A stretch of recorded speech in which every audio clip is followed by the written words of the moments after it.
বাঁকুড়া জেলা সোনামুখী ব্লকের মানিকবাজার গ্রাম পঞ্চায়েত। এই পঞ্চায়েতের দক্ষিণ শোল ও সুকাশোল গ্রামের মাঝে রয়েছে একটি খাল। সোনামুখী হাসপাতাল, হাটবাজার, স্কুলে যেতে গেলে পার হতে হয় এই খাল। অন্য সময় জল কম থাকলেও বর্ষায় খালের জল বেড়ে গেলে জীবনের ঝুঁকি নিয়ে পারাপার করতে হয় মানুষকে।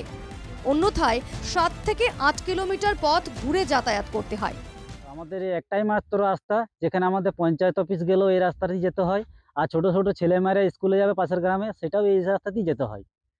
আর এটা বর্ষার সময় এত বৃষ্টি হয়ে এত বন্যা হয়ে যায় যে আমরা বড়রাই কেউ পেরোতে পারি না, ছোট ছেলেরা তো কোনো মতেই পারে না। তখন শিশুদের বিভিন্ন চিকিৎসার জন্য মায়েদের প্রায়শই যেতে হয় স্বাস্থ্যকেন্দ্রে।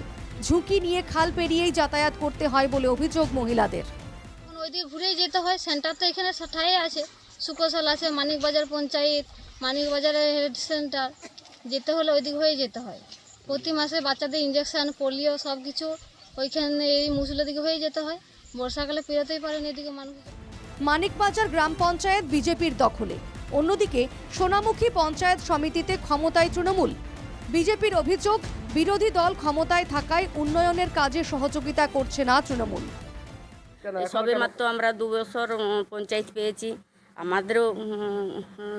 আমাদের করার ইচ্ছা থাকলেও উপায় হচ্ছে না। কেন আপনারা জানিয়েছেন ঊর্ধ্বতন কর্তৃপক্ষ? হ্যাঁ, জানিয়েছি। কি বলছেন তারা ওনারা গুরুত্ব দিচ্ছে না। কেন গুরুত্ব দিচ্ছে না? বিজেপি পঞ্চায়েত বলে? বিজেপি পঞ্চায়েত বলে। আমি জানি না, আমাদের কাছে এই নিয়ে এলাকার মানুষ এখন দাবি দেওয়া আনেননি। পঞ্চায়েত স্তরে আজকে বলতে পারবো না।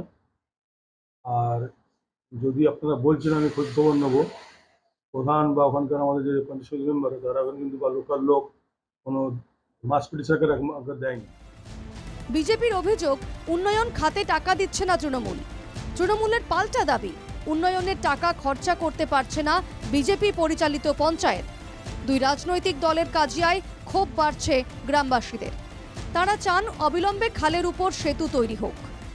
বাঁকুড়া থেকে মানস রায়ের রিপোর্ট, NKTV বাংলা।